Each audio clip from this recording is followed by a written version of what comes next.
Today, I want to dive deeper into this really important relationship between who we are as spiritual beings and who we are as human beings.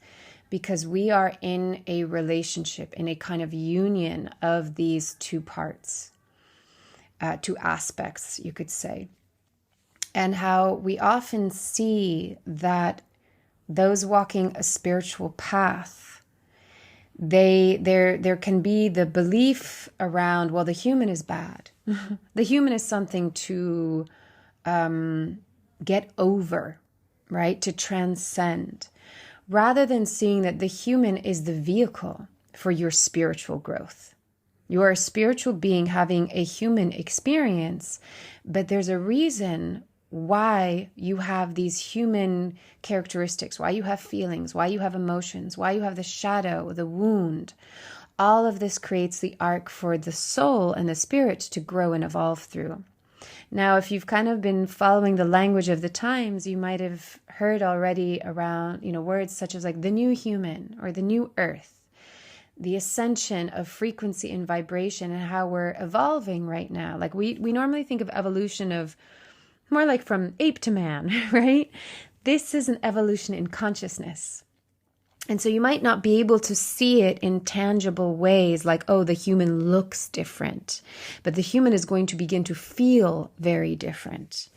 But it's not going to happen if we vilify, ignore, neglect, bypass, get over, get rid of our humanity. And I know I've spoken about this in the past, but I really want to dive deeper into this relationship and how it is vital. It is vital to experience yourself as the human being, as the vehicle for, if you're wanting spiritual, quote unquote, enlightenment, if you're wanting spiritual growth, you have to go into your humanity. You have to go down and in before you can come up and out. And the shadow is something that people are so afraid of looking at because they think it's not spiritual. And from where I'm sitting, I really see the shadow as the doorway to your spiritual growth. So what you're wanting to reach and attain or experience cannot happen without your humanity. They are intrinsically connected and necessary and so important. And actually the freedom and the liberation and the spiritual enlightenment and awakening and liberation that we're seeking, that often people go, oh, well, that means I have to get rid of the human because it's negative and bad.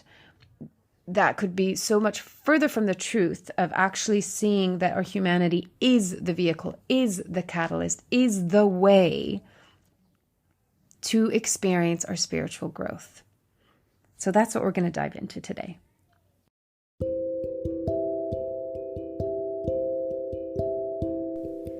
This is Corinne Bloom, and you're listening to Raw Conversations.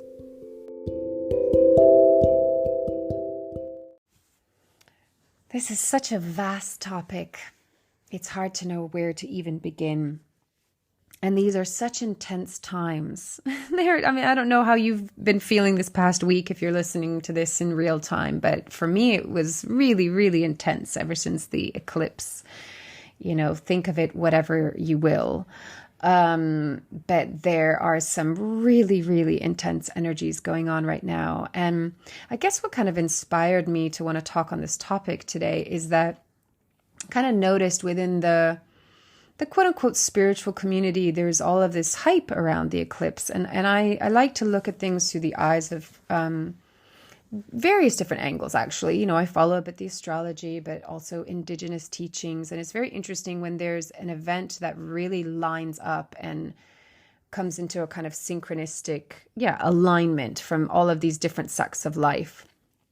And so I do feel like it was a pivot point. And the unfolding and unfurling of that is going to take a while, right? At least for the next 6 months, if not like it's pivoting the next 20 years, you could say.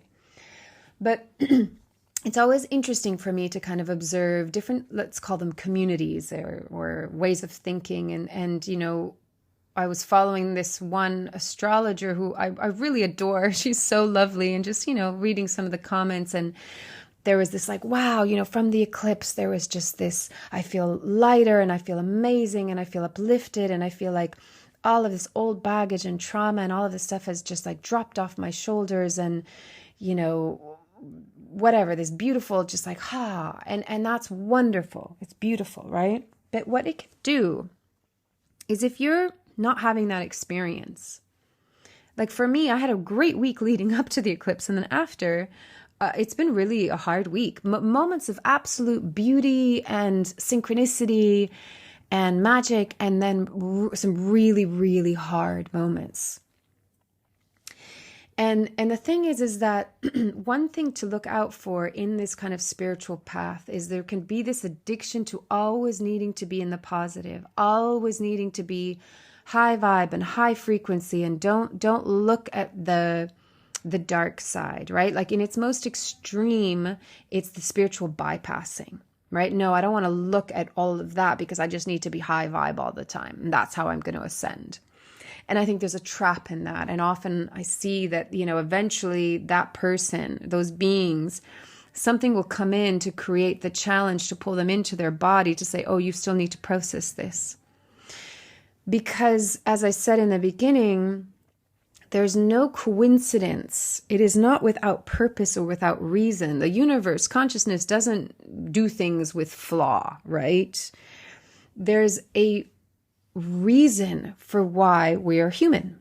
And there's a reason why humans have feelings and emotions, and they have a shadow, and they have a wound, and they have the whole journey and arc through that, and through the relationship with the inner child. And all of these things are, as I said, the vehicle. It is an amazing catalyst for what the spiritual part of us is wanting to experience, learn, grow, and evolve through.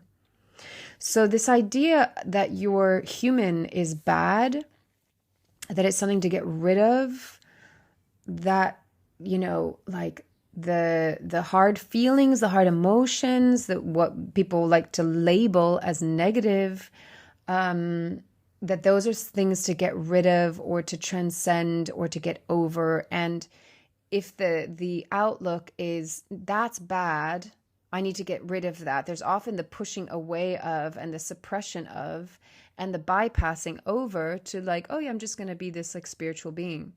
But like how I always joke, like, why come down here and have such the effort that it takes to be human if you just kind of want to be in this like, light body? Like just stay up there, enjoy up there, don't come down here. But this is the school of life. This is a planet and a dimension and a level of density that is, the way that I like to look at it is it's all about alchemy. It's all about the transmutation. So even right now, if you've followed the language of the new human and the new earth and the ascension and the change in dimension and frequency and density, from 3D to 5D,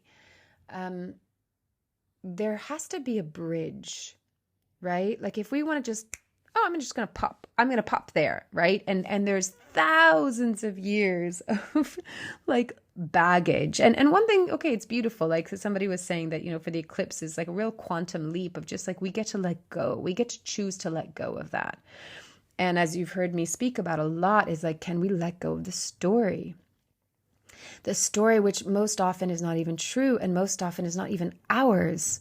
It can be an ancestral story. Like my grandfather passed a couple weeks ago, and I really felt that there was this relief on the ancestral line of letting go of some really heavy baggage, of like old paradigm patriarchal shit that I'm like, oh my God, I'm so glad that we don't have to carry that anymore.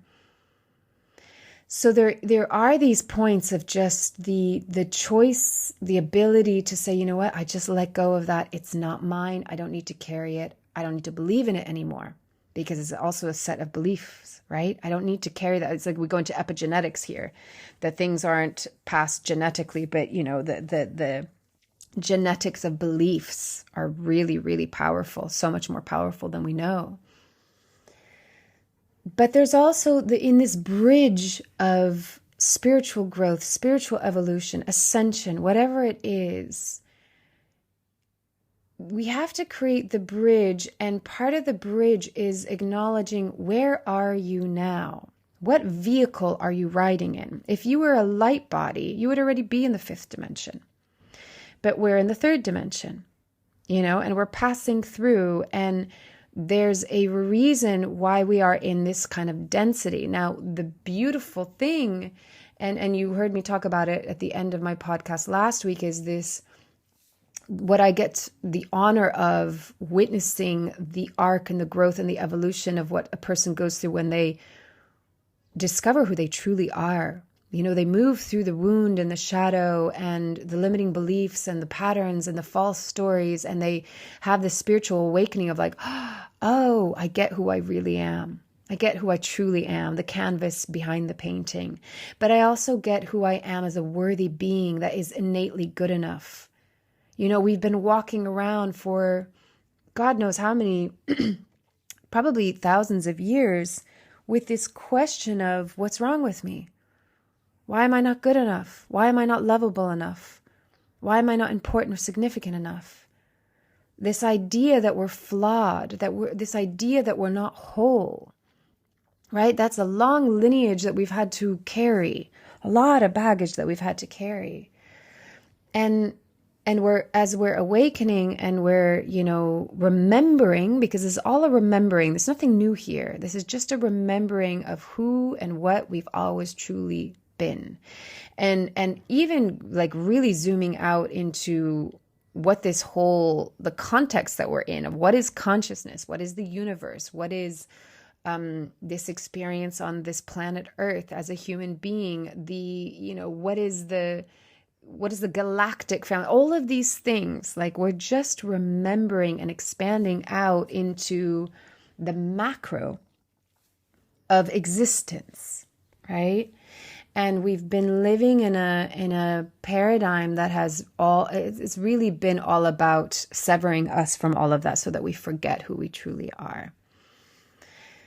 So the thing is to remember those things. We can't just jump from A to Z. We can't just leap over the chasm. We have to build a bridge.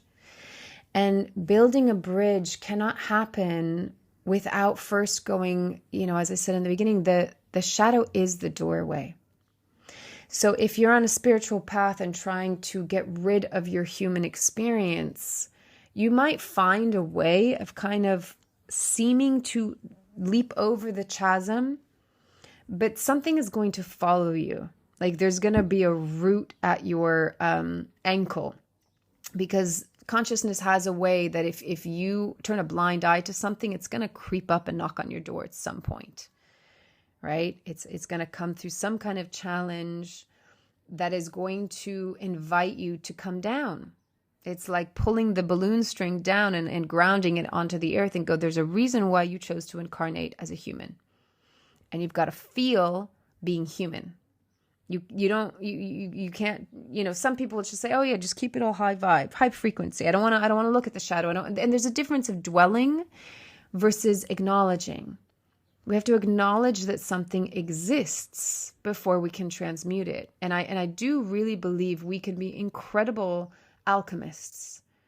I really think that is, I know that to be one of my gifts of how do we alchemize pain into healing, ugliness into beauty, suffering into joy. All of these things is how do we alchemize, not how do we get rid of so that we can have Shangri-La, but how do we use this experience as the vehicle and catalyst for growth, expansion, and evolution in consciousness, because that's what we are. We're consciousness, right? We are spirit. We are source. We are the divine.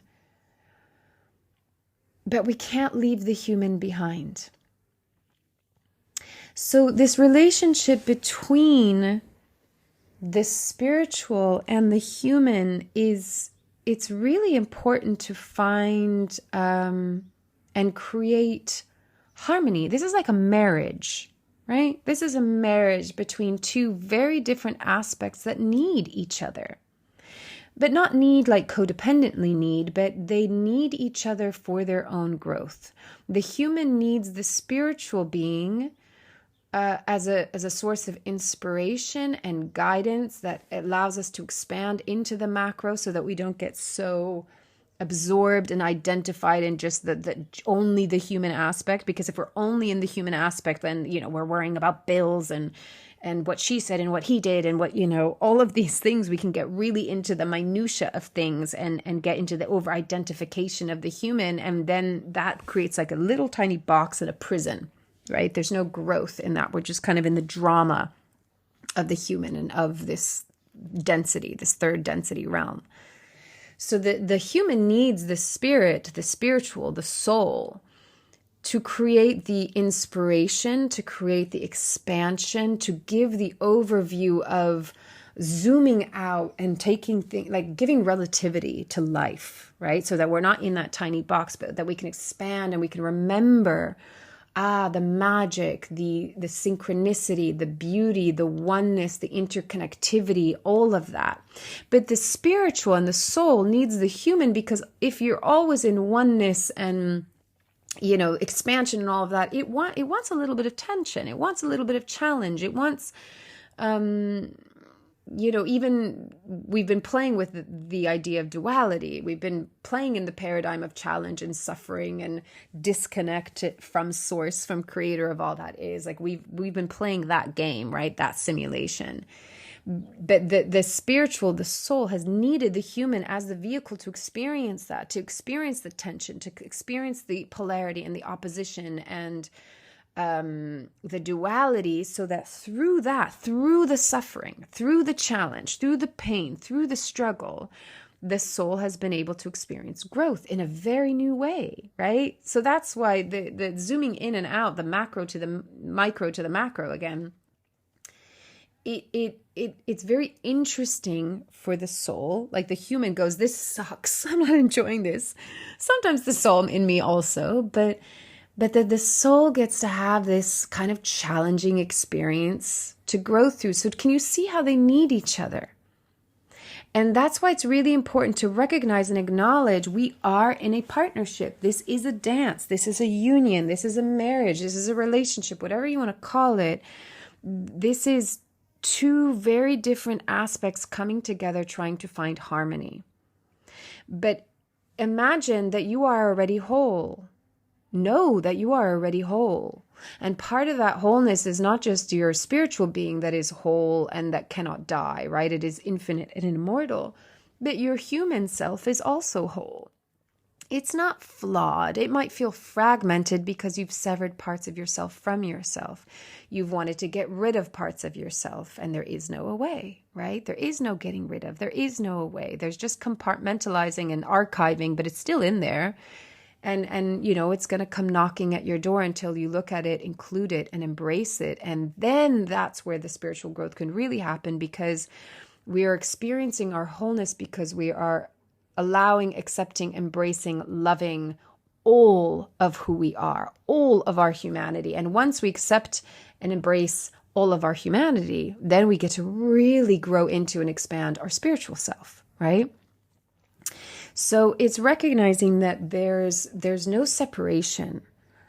This is an intrinsic partnership that you will carry through this lifetime, and then obviously beyond. Even though, like, of course, the human body, the physical body, will die and disintegrate, but the consciousness and the energy and the soul and the spirit within it continues on forever, right? And we take all of this. And I love what, I read something the other day that just said, what was it? You don't want to erase all of your mistakes, because if you erase all of your mistakes, you erase who you are. Like you're left with nothing. And this whole labeling of mistakes, what is a mistake, right? It's all just experience. And what we take from it and what we learn from it and the gift that we take from it and the inspiration that we take from it and the way that we alchemize and transform and grow and transmute and evolve through it. That's the stuff of life. That's why we're here as spiritual beings having this human experience. But I really see that, like, building this bridge to cross the chasm to evolve, to ascend, to step into a different frequency and dimension, we've got to learn to embrace our humanity. And so it's knowing that, like, yes, you have feelings.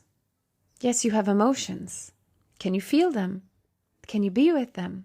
Can you listen to them? Can you learn from them? Can you stop vilifying them? They're not bad. There's nothing wrong with them. Your shadow is needed so that you can discover through your shadow your gift. Right? Your wound is needed so that through the healing of your wounding, you discover your gift. And your gift really just leads you to the expression of who you truly are as a unique imprint of consciousness, which is the soul that you are. And so I love getting to know Richard Rudd's work because he has a lot of like progressions. I mentioned that a few weeks back of like Joe Dispenza. He has his own version of progressions, and they tend to come in 3, I notice. There's a kind of a magical number around 3, the progression. And I also like the 3 because there's, in the work that I do, especially with couples, I talk about the third entity. You know, there's the 2 individuals, and then there's the third entity that is created, which is the container of the relationship itself, that is very unique to each couple because it is what is formed by the 2 coming together. But there's always a third point.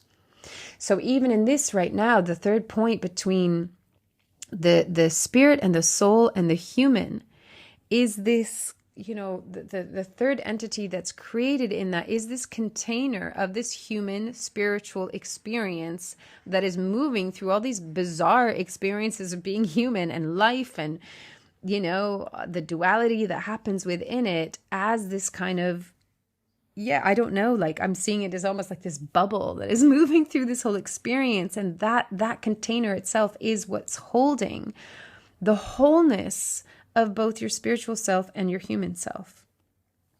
So there's always a container. There's always a third point that is holding and being the structure for the experience that you're having, be it a relationship or be it having this human experience as a spiritual being. And I think it's really important to understand the interconnectivity of all of these parts so that we stop having this idea that we're fragmented and we're separate. I'm separate from you, you're separate from me, we're separate from source, we're separate from nature, you know, we're separate from each other, your belief, your opinion, my opinion. This duality, okay, we've needed it up until this point as a game, right? Like, let's see what it's like when we are playing out that which we are not, as Darius Wright would say. What would it be like if we live in a simulation where we forget who we are and we forget the source of all that is and we forget that we are one? Like, we have played that game and there's been a lot to learn, but I think now we're kind of like ready to wrap that one up. But in order to graduate from that, the gift, the lesson is, how do we embrace and hold and harmonize everything? Everything. So there are those that after this eclipse that we just went through, you know, felt this like super high, this release of baggage, right? This release of ancestral trauma. And then there's others, and I've had a very oscillating, paradoxical experience in the past week where we've experienced a little bit of everything. Like, yes, the moments of beauty and elation and synchronicity, and also some really hard moments. And those are the times where especially it's very easy for humans to compare, to go, oh, I must be doing it wrong. See, there we go back into that story and that belief system of what's wrong with me. I must be doing this wrong. Somebody else knows better. They're more right than me. Who's the external authority? Because I'm not the external, you know, I don't have the internal authority. I don't have the knowing and wisdom. Somebody else does, the expert, you know, everything that's been exported, right? Giving our power to something outside of us. But it's really easy, even in this kind of the spiritual path, to compare. Oh, well, they're having a great time of it. They're uber positive and like everything is happening with such flow, but I'm experiencing this like challenge and hard shit over here. I must be doing something wrong. I must not be spiritual enough. I must not be evolved enough. And I go back to, at least I think everyone has the opportunity to reflect upon, like, what is your gift? You know, like, what is something that comes naturally to you and that you've learned through your own journey of that thing. So I know that my gift is that I understand how to transmute and alchemize and transform the shadow into light. But boy, let me tell you, have I had to be, actually my gene key, one of my gene keys is like the shaman. And what does the shaman need to go through? They need to go through the illness. If you want to heal, you have to go through the illness because you have to understand what it is in order to alchemize it. You cannot alchemize something that you do not know, that you're not like familiar and in tune with and willing to like surrender into, to understand really how to alchemize. Like if you want, the hard form needs to melt before you can turn it into gold, right? Lead into gold, it has to melt. And the melting is, I'm going to hand myself over into this. I'm going to surrender. I'm going to fall into this to really get to know the makeup of all of it so that I can transform it into what I want to create. But in order to melt it and soften it, you have to go into it. You have to feel it, right? You hear me talking about like when we're in tension, we get rigid. Nothing moves, nothing evolves, nothing can transmute or transform in that because we're clinging on to. It's rigid, it's hard, what is the word? Like the stiff, rigid tree in the wind that just cracks rather than the willow in the wind that bends, right? So really the shaman has to understand, it reminds me of the vision that I had in my early 20s when I was doing hypnotherapy and I saw myself in child's pose with surrounded by shattered glass. And I knew immediately that the shattered glass represented all of the various experiences of suffering that I had in my life thus far.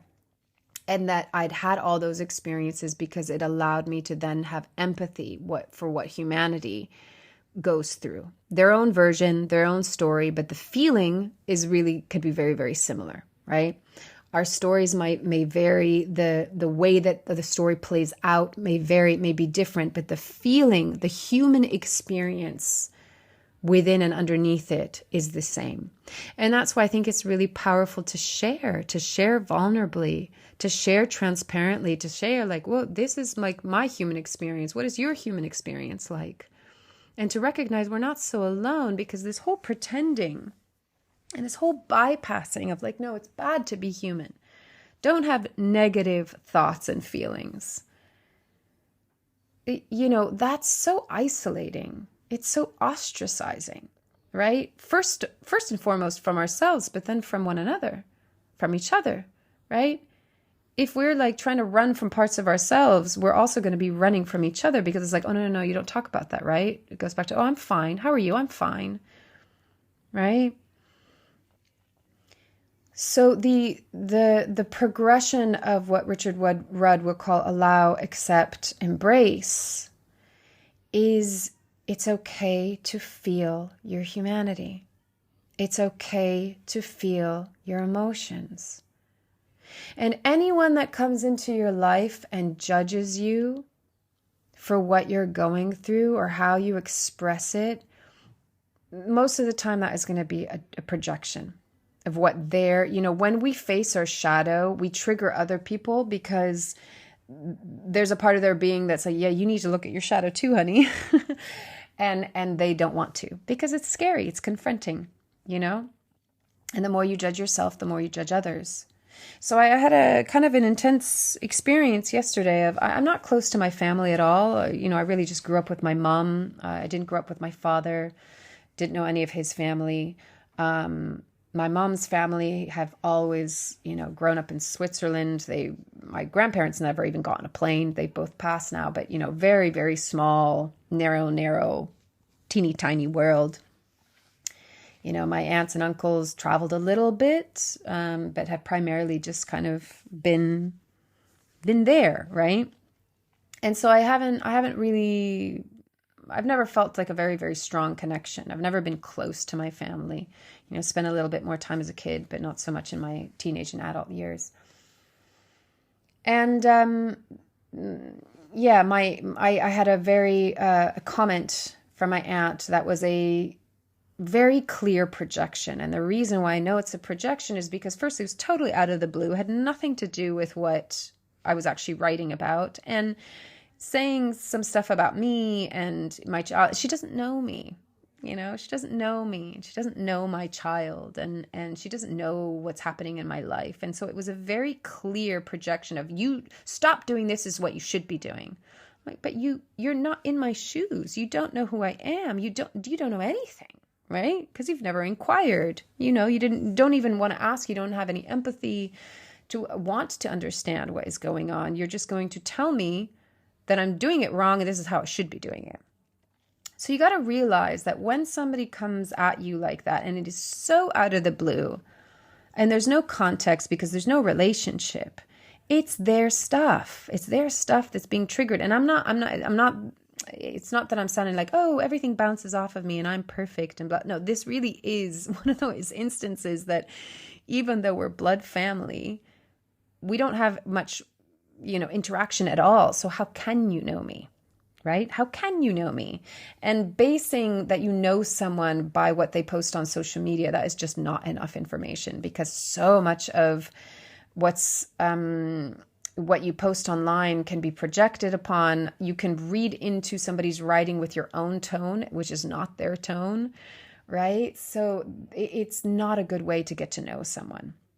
You can know an aspect, you can resonate, you can relate, you can read, but you can't know. I know I've talked about this before. So the reason why I'm sharing this is because it's like, as we go through this process and this journey that is really inviting us to be in your humanity, feel your humanity, accept your humanity. There's nothing wrong. We need to let go of the judgment. We need to love, have the compassion and the empathy. For sometimes this human experience is uncomfortable and it's hard and it's difficult and it can be scary and it can be confronting. But people will come in like that, and it can kind of like, punch you from the sidelines. And the invitation is like, stay in your lane. Like you can have empathy, and like I had to put a very clear boundary. It's like, I wish you well, but here's my boundary. This is my boundary, and you can't cross that, because that's not acceptable to be treated like that. I can have compassion. I can understand you're going through a hard time right now, but don't take it out on me. I don't deserve that. And it's just so not helpful for anyone, right? So one of the things that we're learning right now, if we want to quote unquote ascend, we have to take self-responsibility for what is ours. We have to hold what is ours, because if you don't hold what is yours, you're going to project it upon other people. And that's why a lot of relationships don't work, because there's just so much projection and there's so much attack and blame, because it's so much easier to blame. It's like what I talked about, whether it was last week or the week before, around like blaming the universe. We've all done it. I've done it so many times over, and I'm still learning, like, okay, I'm in partnership. Like, what happens if I just sit with the pain, with the discomfort, rather than pointing the blame and saying, fuck you, you're doing this to me, So being in this human experience and using the human as the vehicle and as the catalyst means that we have to sit in the fire. And if you don't sit in the fire and you don't face your shadow, it's going to come up in all kind of weird sideways forms, right? And in this instance, the sad thing is that she really burnt a bridge. She really burnt a bridge because, I don't know, didn't have the capacity to look at her own pain. But we've seen this a lot, right? Over the last 4 years, especially, we've really seen this. And, some people are saying, okay, we're purging, we're moving through all of this kind of old wounding and trauma and pain, and we can come to that point of letting it go.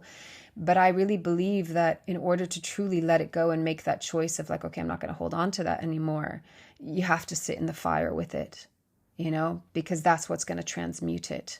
It's like, again, when you're alchemizing a metal, it has to be in the extreme heat for it to melt. And once it has melted, you can create something new from it. And the melting, you have to soften in order for it to melt. So yeah, you're going to have to sit in the fire.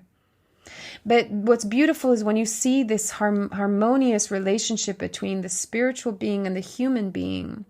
And if you can see that we are in partnership, they are in partnership, and they're held in this container of wholeness, of love.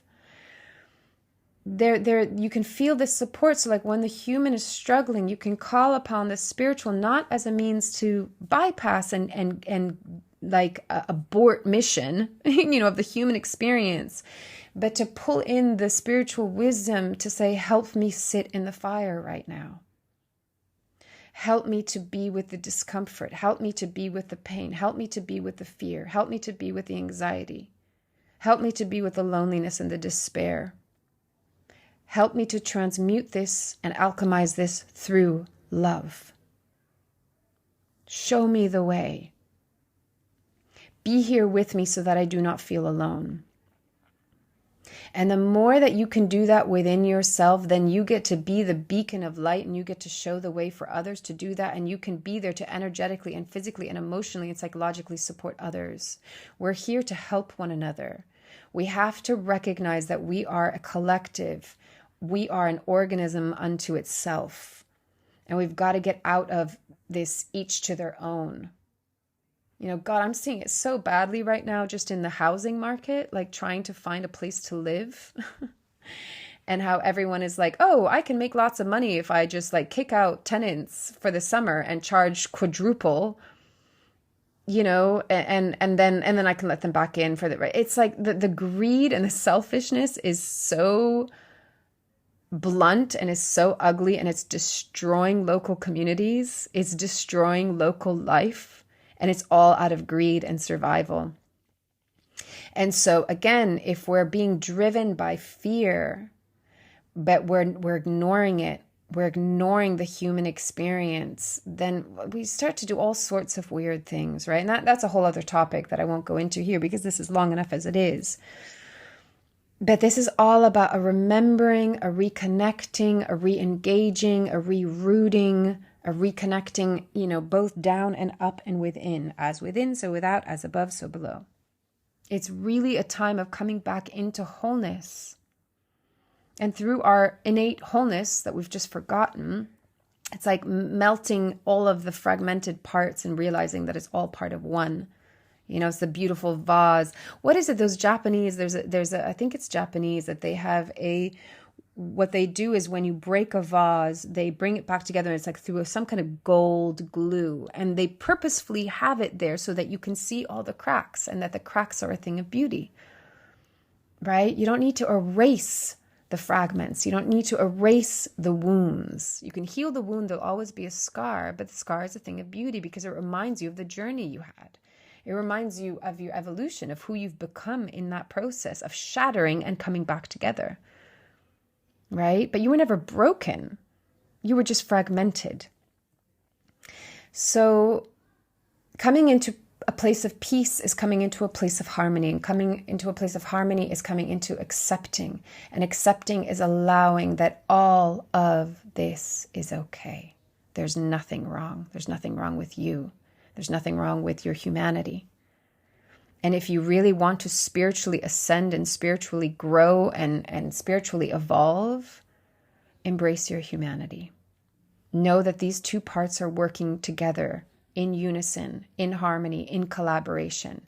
If they're at odds with each other, then there's going to be a lot more suffering that's unnecessary. So allow your human self and your spiritual self to take each other's hands and know that they're walking in equal partnership. One is neither better than or worse than the other. They need each other. They've agreed to do this together. So stop putting one on the pedestal and one in the pits, right? Let them be equals. Let them be partners. Let them learn and teach each other. And through that, you will innately feel whole because you already are. You're just going to feel it and remember it again.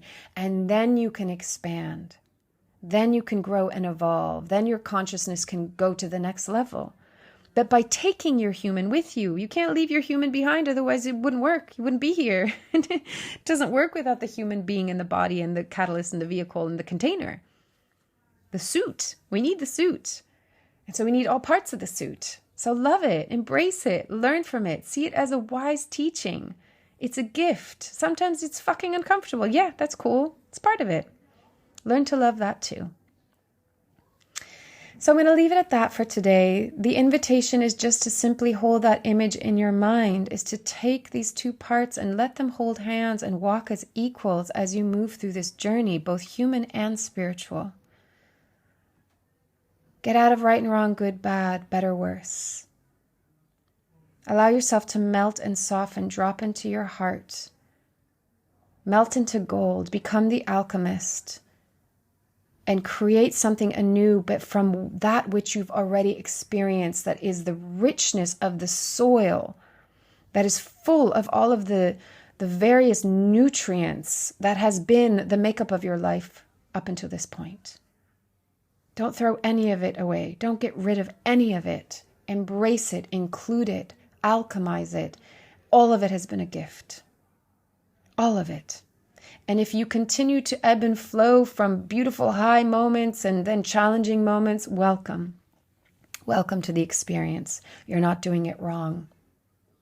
You're sitting in the fire, and well done, my friend, because it takes a hell of a lot of courage, and it takes a hell of a lot of love and patience and forgiveness. And keep going. Keep going. And we're in this together. You're not alone. As always, take it or leave it as feels right for you, and loving you from afar.